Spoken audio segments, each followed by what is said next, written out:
Hello, alongside Ryan Sir, I'm Don Helbig, and welcome to the Pick Six, the podcast of the Attractions Group, where we bring you the latest top stories from the attractions and amusement industry. That's right, Don. And before we dive into this week's Pick Six, let me remind our listeners where they can tune into the Attractions Group podcast. You can find us on all your favorite podcast platforms: Apple, Google, Spotify, you know. And make sure you subscribe, like, and follow. By the way, Don, did you know that we recently surpassed 1,000 followers on X? With the CP food blogger Justin Dietz being the 1,000th follower. Justin did not follow us until now. He did not. He was not real active on Twitter. He was more of a Facebook guy.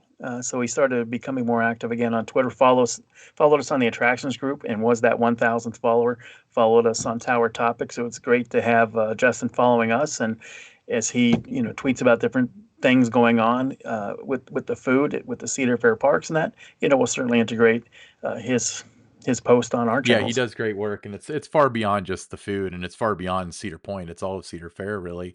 Um, so if we get 3,000 followers by April 1st, we'll start giving out prizes. No, that is not an April Fool's joke, but we'll start giving out prizes each week to our followers. So if you like cool theme park items, tell your friends to follow us at attractions_GRP. I have a treasure trove of amusement park items that my wife would just love for me to get rid of to create some more space in a couple of our rooms here in the house. So encourage your friends to follow us on X. Absolutely. So, Don, take story number one. Story number one on the Pick Six is for over 3 decades, Dolly Parton's Stampede has seamlessly blended the equestrian mastery, lively music, captivating storytelling, comedic antics, and a delectable four-course meal, forming the extraordinary dinner show it's renowned for. Making its 37th season on February 9th, this perennial favorite, recognized as the world's most visited dinner attraction, promises a unique fusion of thrilling displays and a scrumptious culinary feast, crafting unforgettable experience for all. Yeah, and of the Hershend, like, dinner theaters, that's the one I have not been to, so that is on my list for this year. It's funny because we did Hatfields and McCoy's first, mainly because it was right across from our hotel, and I was like, "How do they make a show out of this feud with a bunch of hillbillies?" And then we did the pirate one 'cause it sounded cool, but everyone's been telling us, like, the one you really wanna see is Dolly Parton Stampede. So I look forward to seeing that. So 37 years is not it's not a little feat for something like that. No, I highly recommend it, Ryan. I mean, you won't be disappointed. Absolutely. All right, moving on to story number two. With the debut of Top Thrill 2 roller coaster at Cedar Point in the upcoming 2024 season, the park has unveiled its approach to providing guests with an expedited experience through the Fast Lane Plus Skip the Line option. Cedar Point's website outlines the inclusion of Top Thrill 2 among the 27 attractions covered by Fastlane Plus this year. However, a noteworthy distinction exists for single day Fastlane pass holders, granting them one-time access. On the other hand, those opting for the Fastlane Plus Season Pass, that's a season-long option, priced at $950 as of this recording, will enjoy unlimited access to Top Thrill 2. Now, it's easy to cast stones, but a lot of parks do this for new attractions, even Holiday World, you know? They do, and I think you have to. If not, you're going to have the fast lane line is going to be longer than the standby line. So I think it's the right decision by Cedar Point to do this. I think it makes for the best experience for all guests visiting Cedar Point on any given day. And if you do have that all season, in fast lane pass, which there's a limited number of those. I mean, yeah, I think you paid enough money that yeah you should be able to ride it as often as you want. But no, I think it's the right call. Yeah, and, yeah, reports have been coming out of some sort of scanning booth at Fury at Carowinds during Winterfest. I imagine they'll implement a system like that where you have some sort of barcode and or maybe RFID if they're getting real fancy where you can scan it and it'll give you admission or not. But I see it as necessary. I think it would have been a little dirty to sell fast lane passes and then say it's not included. But one time through, I think is fair. Yeah, you don't need to necessarily marathon this, but I don't think it'll be like this forever unless they start doing it with a lot more attractions, which is also possible, you know. You know what I'm excited about, Ryan? Everybody's going to be riding Top Thrill 2, and that's going to leave Millennium Force all to myself in the morning. I'm going to be excited about that. Yeah, definitely that, and Maverick maybe. You know, Maverick's Maverick, another one that's hard exactly. to get, so I'm kind of excited about Steel Steel Vengeance is Vengeance. another one. Yeah, So I think it's going to pull, get especially early on. Everybody's going to want to ride Top Thrill 2. So I think what I would do, here's a tip for everybody. A pro tip is I would go to those other rides, Millennium Force, Steel Vengeance, Maverick, and go to those coasters first, then come back right around lunchtime to Top Thrill 2.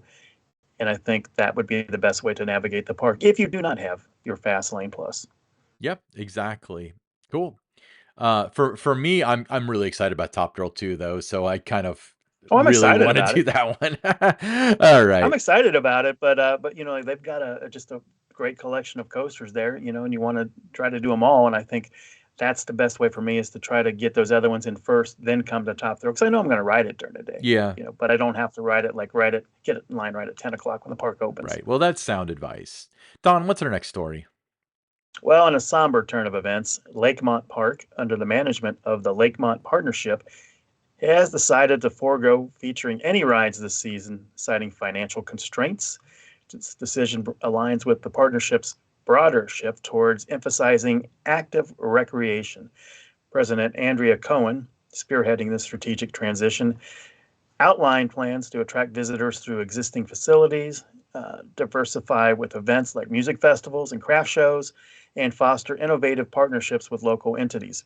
The park's legacy, anchored by iconic wooden coasters, notably Leap the Dips, recognized as the world's oldest operating roller coaster at 122 years, faces uncertainty.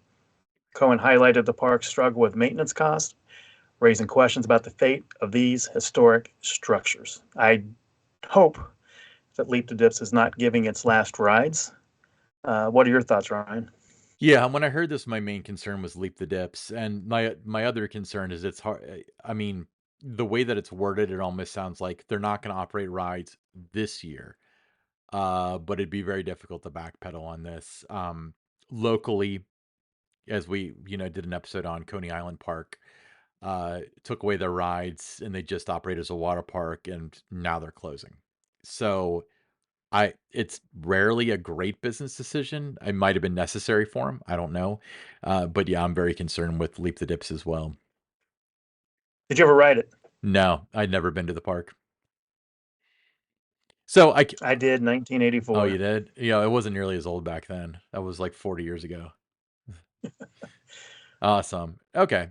Next. Well, so in the next step of lunacy, it looks like PETA, the People for the Ethical Treatment of Animals, is urging Chance Rides, a renowned Wichita-based amusement ride manufacturer, to cease the production of animal-themed carousels. PETA suggests replacing animals with imaginative alternatives such as vehicles or whimsical designs, emphasizing the importance of teaching children compassion through play. This is the dumbest Pick Six item I've seen yet. Ryan, PETA, it's why we no longer see like donkeys jumping off high dives into a pool at like carnivals and the circus and things like that. I don't know. I mean, it just, to me, I was just baffled by this story. Yeah, I mean, like if they were using real animal skins or something like that, I would Yeah, understand their exactly. concern. But when you have a carved version of a horse or a tiger or something like that, or in their cases, like a fiberglass version, what is it? If anything, it might promote a kid's love for animals from the beginning and support their cause. I feel like they're doing this just to rattle the cage for the sake of rattling the cage because they haven't had attention in the last 15 minutes. There, I said it. You did say now, I mean, all due respect, we do know that we do have listeners that support all the causes that, PETA does, and they do a lot of good things. But this is one of those things like you talked about. We're not talking about real animals or anything. We're talking about, wooden, those kind of things. So I don't know. Like I said, it's just one of those stories that I was kind of baffled by. So that's why it's part of the pick six. Yeah, no. Moving Before we on. go on, so Uh, if anybody's listening to this and you sympathize with this, you agree with PETA, leave us a comment and let us know why. I mean, for the sake of fair debate and stuff. I'd love to know why you feel as though PETA is in the right, where this is a necessary battle, why the juice is worth the squeeze. So sorry, Don, go on with your pick six item. All right. King's Dominion in Doswell, Virginia, better known as Richmond, Virginia, where the park is located. It's set to kick off its 2024 season on March 23rd this year. The amusement park is introducing a captivating new live show titled Team Charlie Brown, while also returning popular annual events like Grand Carnival and Winterfest. Notably, the park is streamlining access for guests by eliminating the separate gate entry for Halloween Haunt. With a single ticket, visitors can now enjoy both the tricks and treats and Halloween Haunt events. I think that is a great move by King's Dominion. I mean, I think that either way, for those who don't know, um, King's Dominion had it so Tricks and Treats and Haunt were always the same ticket until last year, and then they changed it so season pass will get you into both, and most tickets will get you into both, but nonetheless, you have to clear the park and then re-enter. Um, the intention, I believe, was they didn't want commingling of the crowds. They didn't want the Tricks and Treats crowd to be involved with Haunt and cause that kind of friction, which I understand. But the problem is they've done it that certain way where it's all day for decades now. Um, so why change it? You know, and then obviously the experiment didn't work because they're changing back. The feedback wasn't very good, you know. Now it's tough. Like you said, once you've been doing something for such a long time, it's tough to change that and then make it a separated, ticketed event that they tried to do last year. But I'm glad that they realized that it both. I think operationally too, it wasn't great for them. Create a lot of challenges. You're trying to get everybody out and get the next group in, and just a lot of logistical issues. So it's good to see it going back to the way it was. Yep, and how. So Kings Dominion, great park. Go give them a visit. They're really fun. Okay, the last one already, Don. This is whirlwind. Adventureland and Adventure Bay are gearing up for their 50th celebration starting in May. The Altoona theme park will open its gates on May 18th, followed by the water park a week later on Saturday, May 25th. In response to guest feedback, both parks will boast extended hours in 2024, with detailed information set to be unveiled later this spring. The exciting new season aligns with the reopening of The Underground, the park's unique indoor wooden coaster. Parkgoers can anticipate fresh experiences, including Bernie's Birthday Bash in June and the Festival of Decades. Adding to the excitement, weekly fireworks shows will illuminate the skies throughout July. A noteworthy addition to Adventureland's lineup is the relocation of the country music festival Ruckus, previously known as the River Ruckus and traditionally held in Guthrie County. This year, Ruckus takes center stage at Adventureland Park in July, promising a harmonious blend of music and adventure. That sounds like they got a lot going on, doesn't it, Don? It does. I like that, the part where it says they listened to guest feedback and extended their hours. I'm going to be in that area a number of times this summer. Going to be going to Kennywood and Hershey Park. So while I'm in the neighborhood, technically in the neighborhood, being in the state, I'm certainly going to check out the park.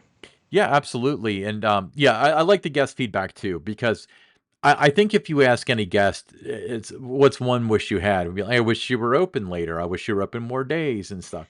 And some parks are going the opposite direction and not opening as much. But it seems like the ones that really listen to the feedback and are in the service of the guests are doing that. So awesome, awesome, awesome. Cool.